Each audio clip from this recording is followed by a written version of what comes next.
Señora Nelly Bielma, abogada de inmigración de la ciudad de Laredo. Me da muchísimo gusto tenerte de regreso por acá otra vez. Igualmente, Miguel, saludos a todos tu audiencia también. Nelly, la Corte Suprema de los Estados Unidos anunció el restablecimiento, o sea, falló a favor de que se restablezca el programa Permanecer en México. Mi pregunta es, ¿y cuándo se va a restablecer ese programa tras el fallo de la Corte Suprema? Bueno, lo que pasó en el 13, me parece, fue cuando el juez federal de Texas dictaminó que volvieran a iniciar el MPP, y eso fue algo de emergencia, ¿verdad? Que pidió el gobierno de Biden un alto, un paro, y el viernes el quinto circuito lo negó. Entonces iba a tomar efecto este sábado a medianoche, pero el juez Alito de la Suprema Corte de Justicia dijo, vamos a esperar hasta el martes para que toda la corte pueda estar reunida y decidir. Y pues sí, se decidió ayer que se reinstituye el Remain in Mexico, ¿verdad? El que se permanezca en México para pedir su asilo. He estado tratando esta mañana también con oficiales, ¿verdad? De ver para cuándo, sobre todo a nivel local, para cuándo van a empezar a hacer las diligencias de MPP en el puente, pero todos ellos están en las mismas, han estado en juntas tratando de alinear, porque pues no es algo fácil de otra vez traer todos los oficiales, las cortes, los jueces, todo el procedimiento de diligencias que va a llevarse, porque haz de cuenta que se estaba trasladando muchas de las audiencias y oficiales de credibilidad de asilo, y para darle su fecha de audiencia se estaban trasladando aquí a estas cortes de carpa que tenemos en las orillas, en algunas ciudades como El Paso, Laredo, y en el Valle también. Que fueron desmanteladas, ¿no? Disculpa, fueron desmanteladas esas carpas aquí en el puente, ¿no? Sí, pues no estaban siendo utilizadas, el personal ya no estaba ahí, entonces me imagino que se van a tardar en volver a traer todo ese equipo y personal, y quizás en la siguiente semana. Yo creo que lo van a hacer rápido, porque ahorita lo que se está llenando son los centros de detención, y entonces van a tener que desviar los recursos para ahora otra vez implementar el MPP, y no te sé decir, porque eso es algo que va a hacer los procedimientos el Departamento de Homeland Security. Claro, como dice el refrán, del dicho al hecho va un buen trecho. Pero cuando ya se restablezca este programa Permanecer en México, ¿cómo esta medida afectaría la avalancha de inmigrantes indocumentados que está arribando a nuestra frontera y cuyo impacto estamos sintiendo aquí en Laredo? Eso va a ayudar mucho en lo que hemos estado oyendo en las noticias últimamente, de que estaban pidiendo que ya no vengan más autobuses, que ya no manden más gente. Todas esas personas van a tener que esperar en México a que les den su turno de ir a hablar con un oficial, ser entrevistados, a ver si tienen credibilidad de persecución. Ese es el primer paso. Si pasan esa primera parte y evidencias, les dan otro boletito, vamos a decir, otra notificación: vienes en tal mes para tu corte inicial. En la corte inicial se hacen algunos pasos, y quizás se adjudica o se archiva una aplicación para asilo, y luego ya después hay una corte final donde ya se va a hacer toda la evidencia de cómo sucedieron los hechos con cada persona. Entonces estamos hablando de un proceso que se puede tardar un año en cada una de estas etapas, y que vamos a ver si cada una de los aplicantes va a poder regresar, porque muchos de ellos sí estaban en la frontera, y cuando les dan un boleto de, ok, vienes en 3 meses, pues los estaban enviando para el interior de México, y ya después ya no regresaban. Así es de que lo que sí va a ayudar va a ser de que se va a bajar el número de personas que están detenidas o que están siendo también nada más soltadas así libremente en la ciudad o en los autobuses que habíamos visto.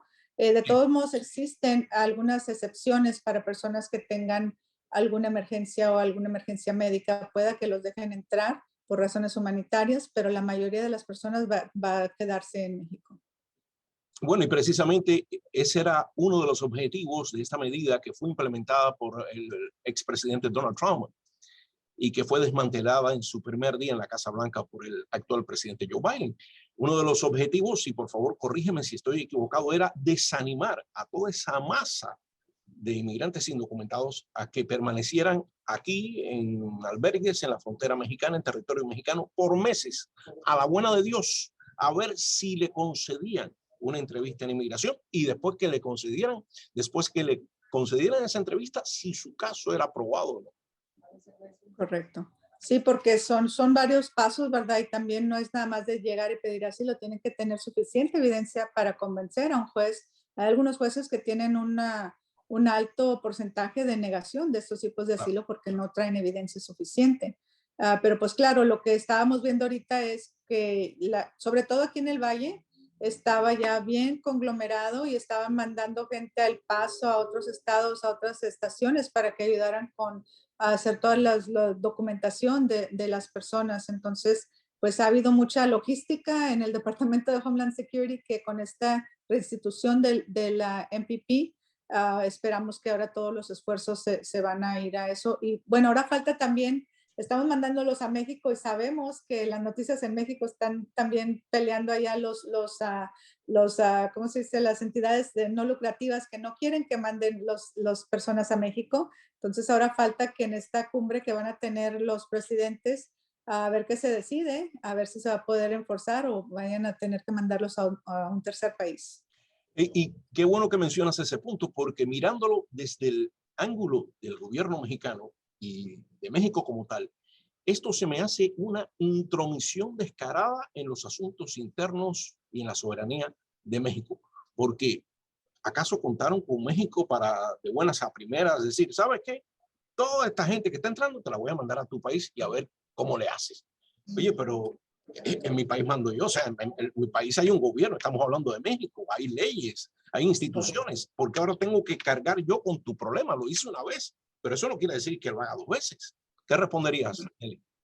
Y yo no sé cómo están esos acuerdos porque recuerdo yo que iban a subir las tarifas y fue cuando pudieron ahí un poquito retorcer quizás y llegar a esos acuerdos con México, más no sé cuándo iban a caducar o si se extendieron o no. También recuerdo que la administración anterior estaba tratando de hacer acuerdos en el mismo triángulo de Centroamérica con Honduras y con Guatemala para que si de un país se iban al otro país en lugar de tener que venir hasta acá.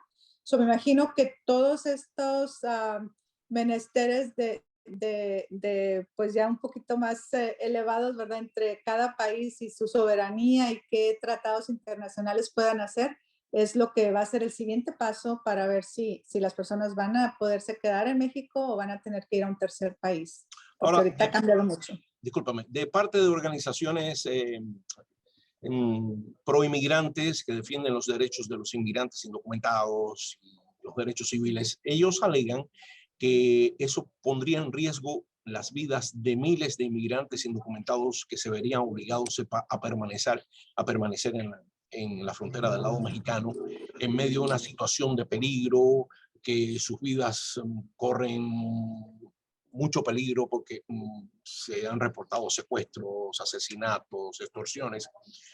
Pero yo pregunto, ¿y acaso no corrían peligro cuando estaban en Honduras, El Salvador y Guatemala? ¿Acaso no corrían peligro cuando recorrieron 3,000 millas para llegar a la frontera de Estados Unidos? Así es, sí, esos son algunos de los argumentos que hemos escuchado. Yo soy miembro de la Asociación de Abogados de Migración y eso es parte de lo que se ha visto muchos reportes en cuanto a kidnappings, extorsiones, violaciones y ese es claro que algo que a todo el mundo los tiene preocupados y pues que es algo que es parte del camino, ¿verdad? De venir ilegalmente a Estados Unidos es algo que ha pasado y que desafortunadamente se repite la historia de muchas de las personas que vienen en esta travesía, pero también pues hay que ver que el sistema no tiene suficiente procedimientos, ¿verdad? Para poder tener a todo el mundo ya sea detenido.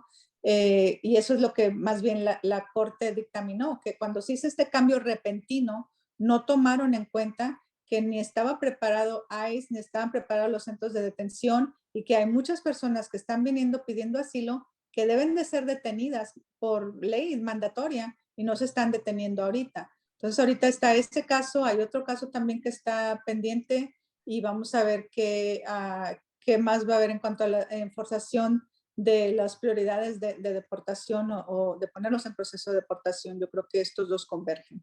Sí, porque esta medida de restablecer lo que se conoce como permanecer en México forma parte de los protocolos de protección migrante. ¿Es correcto, Nelly? Correcto, correcto. ¿Y tú crees que podríamos ver en un futuro cercano el restablecimiento también de tercer país seguro? ¿Te Todo acuerdas que decía que depende. exigían si pasaste por Guatemala tienes que haber pedido asilo ahí antes de llegar a Estados Unidos, o si pasaste por determinado país tenías que haber pedido asilo político, o en México antes de solicitarlo en Estados Unidos? Sí, todo depende, yo creo, del enforzamiento y de los acuerdos entre los países, porque si no duraron determinado tiempo, como quien dice, ellos pisaron y salieron, tampoco se puede pedir el tercer país. Pero aquí va a tener mucho que ver, ¿cómo se llama? Cómo se lleven los tres líderes o los cuatro líderes de estos países para poder llegar a un acuerdo que favorezca y que haga más fácil estos procedimientos, pero pues sí, yo creo que esto va a parar el gate, ¿verdad? Parar el portón que teníamos muy abierto últimamente, y desafortunadamente también con el COVID lo que estamos viendo es muchas de las variantes y muchos otros problemas que han llevado un alto índice también con los inmigrantes. Con respecto al COVID-19, sí se sigue implementando el título 42, o sea, deportación inmediata de personas que son capturadas en la frontera y familias. ¿Es así, Nelly? Al parecer sí, pero también hay muchos que están siendo Excepciones, muchas excepciones. excepciones, y por lo que he escuchado yo de algunos oficiales, vamos a decir, si vienen dos hermanos, uno de ellos trae el COVID y el otro no, los mandan en diferentes autobuses, pero van a ir a dar a la misma casa, entonces de todos modos se va a seguir el virus, ¿verdad? En lugar de dar tratamiento médico, antes de mandar todo un bus de los que van con positivo COVID y un bus de los que no llevan el virus, yo creo que ahí también estamos poniendo mucho riesgo para nuestro país. Entonces, ya para terminar, un par de preguntas rapiditos. La implementación, el restablecimiento de permanecer en México, ¿tú crees que demore un par de semanas? ¿Ya lo veremos Sí. implementado? Sí, yo creo que sí, por lo mismo que la logística ya estaba antes, no es tan difícil volver a repapelar y volverlo a hacer. Yo creo que va a ser algo rápido, pero no tenemos fecha exacta. ¿Y qué pasa con los casos que ya están siendo procesados? Por ejemplo, si ya tú tienes el caso de una persona que está procesando en momento, restablecen esta medida. ¿Tiene que irse esa persona a guardar por la decisión de su caso a México? No creo yo creo que si ya están en Estados Unidos no van a poder revertir, sería de aquí en adelante los que vengan a tocar la puerta pidiendo asilo. Y ahora sí, una pregunta de opinión. ¿Consideras tú que esta decisión de la Corte Suprema, este fallo de la Corte Suprema de los Estados Unidos a favor de que se restablezca el programa Permanecer en México, es una muestra más del descalabro de la política migratoria de esta administración? Bueno, aquí sí que yo creo que tuvo mucho que ver la logística, porque lo que se oyó en estas audiencias, la evidencia era contundente en cuanto a los números y cómo explotó el número de personas que empezaron a venir, porque ya no había ninguna barrera, era más bien puerta abierta y muy bajo el nivel para ya dejarlo salir. Entonces son varios factores, ¿verdad? Y claro que se aúne algunas de las cosas que están pasando. Esta semana pasada fue una semana muy problemática para la administración Biden, donde tiene ahorita dos cortes en contra. La Corte Suprema, y hay otra corte que también va a tratar de enforzar, de regresar al sistema que había de prioridad de deportación. Eso veremos si va a haber también un paro, y también es un juez de Texas federal. Veremos si el quinto circuito da un paro o si también va a dar a la Corte Suprema, pero sí ha habido varios fallos esta semana en contra del presidente Biden y de cómo está administrando el sistema de migración. Y definitivamente para nadie es un secreto que nuestras fronteras, al menos en la frontera sur, está abierta de par en par a todo el que quiera pasar, porque está entrando por miles. Por el puente internacional no se van a entrar, porque son viajes no esenciales, aunque tengas documentos y estés vacunado contra el COVID-19. Por el río y por donde te pegue la gana en cualquier terreno del fronterizo. Welcome home. Welcome to the United States. Es así. Esa es la gran contradicción. Esa es la gran contradicción ahorita, de que no están tomando en cuenta a todos nuestros amigos y familiares de México que vienen legalmente y a gastar aquí sus dólares o invertir aquí sus dólares o venir a pasear, y pues ya ha afectado mucho nuestra economía, y esperamos que en la siguiente cumbre de presidentes tomen esto en cuenta y den la prioridad también aquí a nuestras ciudades vecinas. Abogada de inmigración Nelly Bielma, muchísimas gracias por tu tiempo, por tus comentarios y te agradezco mucho que hayas aceptado nuestra invitación para la entrevista. Gracias igualmente a ti, un placer. Thank you. Vamos pronto, gracias.